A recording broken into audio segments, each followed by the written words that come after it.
All right, as earlier mentioned, we're shifting gears to matters health, and on this very month that we speak of cancer awareness, it's very, very important that it does not skip without us mentioning this. And so we are honored to have Dr. Victor Ngani. Dr. Victor Ngani is the medical director at Rai Family Hospital, and so we get into this conversation. And Dr. you see, we've had this conversation before, that is on breast cancer, on cervical cancer, and I think we do not stop until that time where we get total emancipation. I don't know whether we get to that space.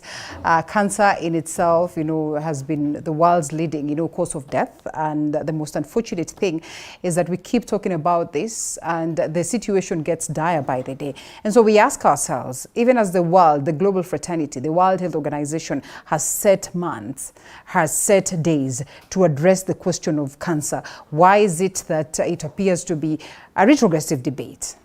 Linda, I'll start by just mentioning what you said. We've spoken about this before, but in fact, we've not spoken nearly enough. You should be given an award, because I think you're one of the organizations that's talking a lot more about cancer in general and healthcare particularly. People haven't really understood what it means. There is significant growth in terms of information. People are becoming more aware, but that awareness is not pervasive. There are other concerns that seem to take precedence, especially in times like this. But in reality, I think if we continue on the same path where we have these conversations regularly, then we'll see an increase in the awareness and therefore the measures that are required to reduce the impact of cancer in our society. Right, and I know you always like it when you start from, first of all, defining cancer, but the essence of an awareness, the essence of these special days, the essence of these special months, just how important are they? It's super important. You see, it's supposed to draw our attention to something that ordinarily will not pay attention to. It brings cancer to our face. You'll see the month of October, many organizations are running campaigns, their adverts, their discussions. It doesn't affect necessarily everybody. Not everyone is doing it, but in fact, if we all did, then with time you'll see more and more people getting aware of what's going on. So marking these days, yes, it may seem frivolous, but in reality, it has resulted in significant gains for many, many families. Because of those days set aside, organizations are running campaigns, are running ads, are running awareness programs, and these have their impact, however small. All right, and very, very important is the aspect of screening, which still people are not so keen to get into, and we ask ourselves, is it that we do not send this message enough the way it should be done, that we still have, screening processes that are offered in society, in communities, free of charge, but still people have the fear to embrace the same. People tend to overlook the importance of this. Just why? I don't think it's fear per se. It's just not understanding how important it is. And I'm using myself as an example. I turned 40 about 3 years ago. And I still consider myself young. And it's until my daughter told me I'm very old that I discovered, my goodness, I'm old. And I'm in that phase where we begin to take screening seriously. And so many of us haven't understood that this matters being described could actually save your life. We talk about breast cancer screening, for example, the breast self-examination, the one you do by yourself in front of the mirror every month. It actually accounts for 40% of cancer diagnosis. If you listen to the great feature you did at TV47, the lady Catherine, she reports her own case. It's one of those rare cases where we caught cancer early. The reason for that was because she did the self-exam. So the awareness about this hasn't been there. But as people understand that we're not as young as we used to be, and these illnesses affect people regardless of age, and these kinds of screenings and examinations become important, then we will see a better adoption of this, yes. All right, and the greatest fear then, for instance, for cancer of the breast, cervical cancer, is whether there can be a reverse in totality, or it's a question of management. And I mean, we speak of cancer survivors, and we still see them, under medication. We still see them going through perhaps chemo, radio, and difficult times. So then we ask ourselves, just what does it mean to be a survivor? Perfect question, Linda. And we need to understand that if you screen and diagnose the tumors early, whatever tumor it is, whatever cancer it is, your chance of getting total cure is much, much higher than when you wait until late and it's diagnosed late. I was looking at the statistics for the USA, for example. The breast cancer survival rate is over 90% in 5 years. Wow. And the reason for that is they are more aware. They have better screening tools, and they actually pick up their cancers much, much earlier than we do. As opposed to Kenya, where only 11% of women, for example, go for some routine screens that are free of charge. And as a result, what lets you know you have cancer is an advanced tumor that has become so obvious you can't ignore it anymore. And so would say the perception that cancer is not survivable is not true. It's just that as a country we have been ignoring the initial measures that can help us overcome the cancers and have total cure and addressing it late. Granted, healthcare has actually progressed a lot, to the point where even those with stage 4 disease in some of these cancers are actually surviving 5, 10, 15 years. Yes, yeah. And therefore the key message, if I pick the question you're asking me, is that cancer is survivable. It is survivable. There's a lot of support that is required, but it is survivable. My own uncle, who's about my age, had a different kind of a cancer. He underwent therapy within Kenya, and the last report showed he was cancer-free. Right. And there's a lot that's happening in the cancer phase. We shouldn't be afraid anymore, and we need to remember that early diagnosis will prevent most of those complications and allow you to have an as close to normal life as possible. And I'm glad that you mentioned something to do within Kenya, and of course, as we wish him all the best in the healing process or in the managing process. When you speak about within Kenya, we speak of all this awareness that we brought to the fore, all these efforts that have been put on board to make sure that at least we even have oncology centers that are good enough to manage these cases, for us to have medication in the country as opposed to looking abroad, that every other time a family has to go out to the people to ask, for funding, so that at least, people can come together, donate, or come together, put some money so that this person can go abroad for medication. Just how much of a stride have we made as a country, both in the private sector as well as the public sector of health? Linda, it's like night and day. If you remember, just less than 5 years ago, for you to get something called a PET CT scan. A PET CT scan is one of the most accurate ways to tell whether there's a tumor anywhere else in your body. People used to travel to India and South Africa. If you're not rich, forget about it. Yeah. And right now, it's available in one private hospital, and KU, the public hospital, has a PET scan. Not only is it physically accessible, but they've also priced it at the same rate as NHIF, meaning that if you have NHIF, you can actually access a PET scan instead of going to India or South Africa. That's a big difference. We talk about the cancer specialists, the oncologists. A few years ago, we didn't have a single one in the country. Now we have quite a few. Okay, they're not too many, but they're available. In fact, if you allow me to mention, I think during this Cancer Awareness Month, you're running a campaign where you can actually consult with a consultant oncologist, clinical oncologist, at 1,000 shillings in Aroka branch on Friday. So those sound like simple steps. But if you were with us in this space just 5-10 years ago, these were unavailable. KU has just launched the first CyberKnife. CyberKnife is highly specialized radiotherapy. It actually targets the tumor itself. It's so precise that it will most likely kill the cancer only without affecting even the smallest parts around that. And it's actually very fast, a few sessions, very highly effective. I think it's the second one in Africa and the first in what we normally call the sub-Saharan African region. So there's a lot of progress in cancer therapy. At the same time, the world globalization has really helped us. We've understood that some of these things did not cost as much as a lot of middlemen in those spaces. And then what's available in the West is increasingly becoming available in Kenya. Okay. There's one misconception that Kenyan healthcare workers are not good enough. The reality is Kenyan healthcare workers are some of the best in the world. And if wherever you go to, if you've been out in those major hospitals, you'll find that some of the leading doctors there are Kenyan doctors. Some of the best nurses are Kenyan nurses. Every year, these countries are doing campaigns for Kenyan healthcare workers. Because if we are enabled as a country, we can actually outperform most of the countries out there. Okay, amazing. And let's briefly look at what it is that you're doing special. And I'm glad that you're here to represent RFH, the Rai Family Hospital, pretty much available across the different parts of the city and beyond, and which we appreciate the strides that you're making and also the difference that you're bringing into the medical sector. Just what are some of the programs that are different that you are offering now that you have mentioned something to do with, access to oncologists, perhaps once a week, at only 1,000 bob? What are some of the other activities that are ongoing, especially on this special month of cancer? So if I take the example of RFH, what we've done is we have lowered access to screening and detection of cancers, and even just taking it a step further to if you have cancer, meet an oncologist. So to be specific, there are things that we do routinely called tumor markers, the screens, where you check whether you have, do you have elevated levels. A simple one is the prostate. If you have prostatic cancer with some abnormality, the value will go up. Something called a PSA, and we've lowered those tests, all of them universally, to 1,000 shillings for anybody who comes to RFH Healthcare. At the same time, imaging is an important part of this.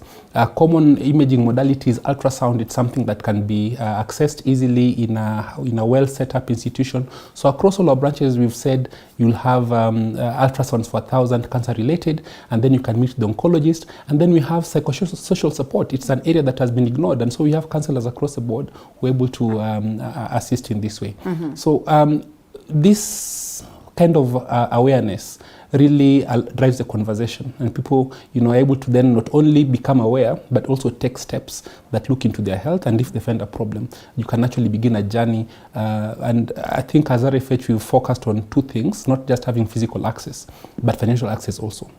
That's why you've tried to subsidize as much as possible some of these modalities available for cancer detection and cancer care. Okay, yeah. Well, amazing. Let's now narrow down to breast cancer and speak of the fact that, this as well is most frequent cancer among women, and the fact that also perhaps #1 killer of cancers, as you have rightfully put it. And sometimes we speak about women and we overlook the men. And when we're talking about breast cancer, and we generally look at the women. Is this across, or it's just for the women? Linda, I'll digress and take your answer from afar. I do hope that you'll get into a space where you do a show either within TV47 or elsewhere, where you allow people to get to your level of knowledge, because you're not a doctor, but every time I hear you speak, I feel like tears want to come to my eyes. The reason is this. The idea behind the internet is for us to understand there's a lot more going on and just get an idea of healthcare. And many people don't even realize that men suffer from breast cancer. In the US this year, they're expecting 2,700 cases of breast cancer in men. The incidence is much lower.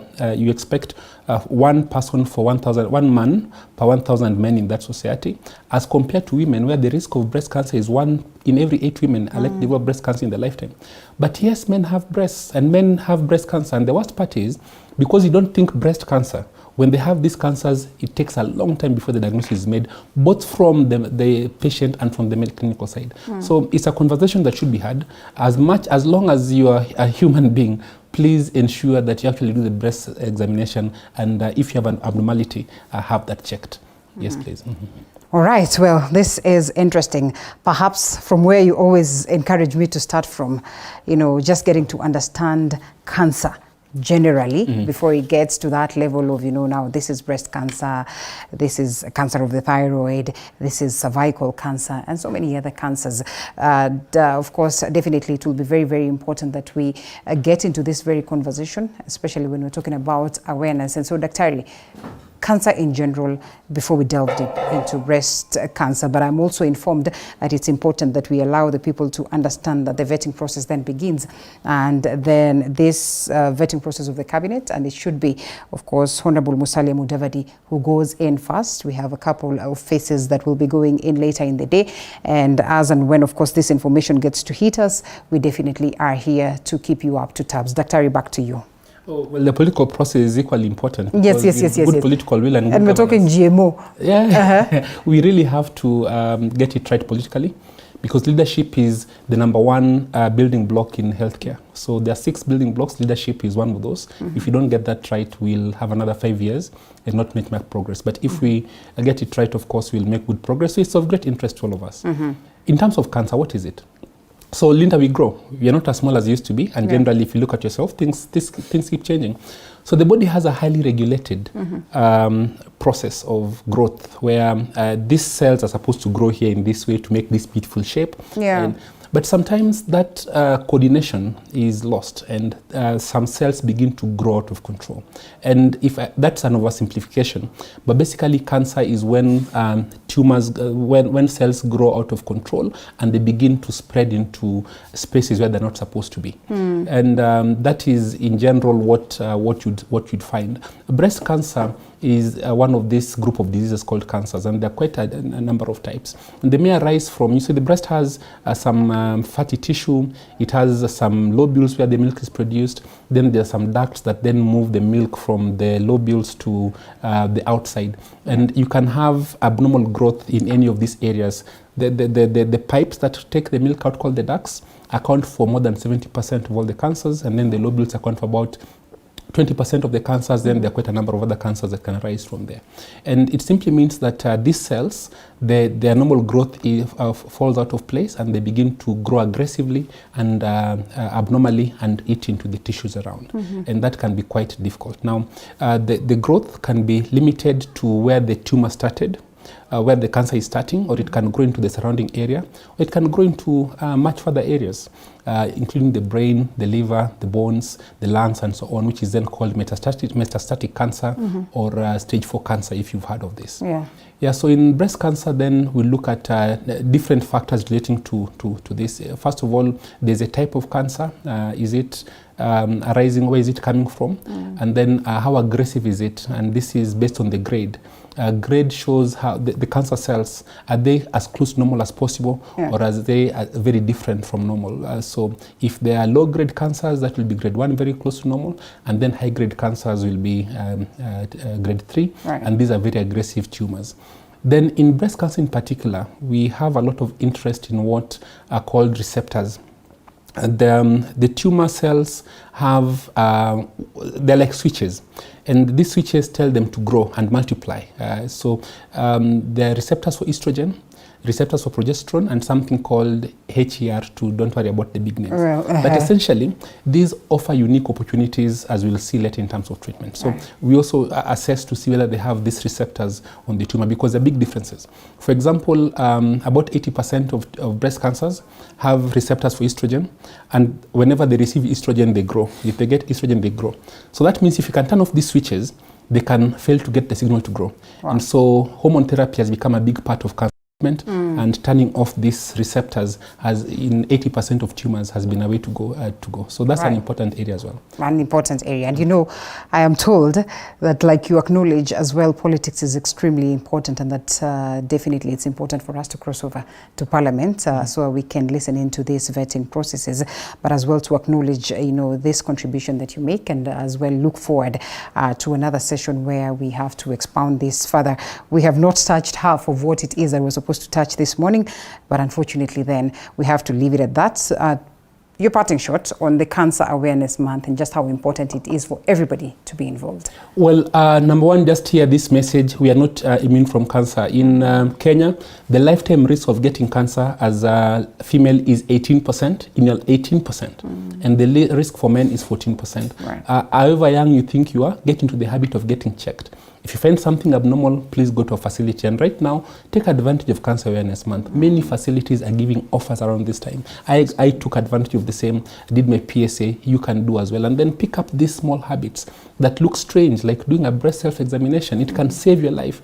More than 40% of the diagnoses are actually made from BSCs. And if it's picked early, the chance of cure is very, very high, as opposed to picking it late. So let's hold hands. Let's make this our agenda. Let's all contribute. Thank you so much, Dr. for speaking to us. Dr.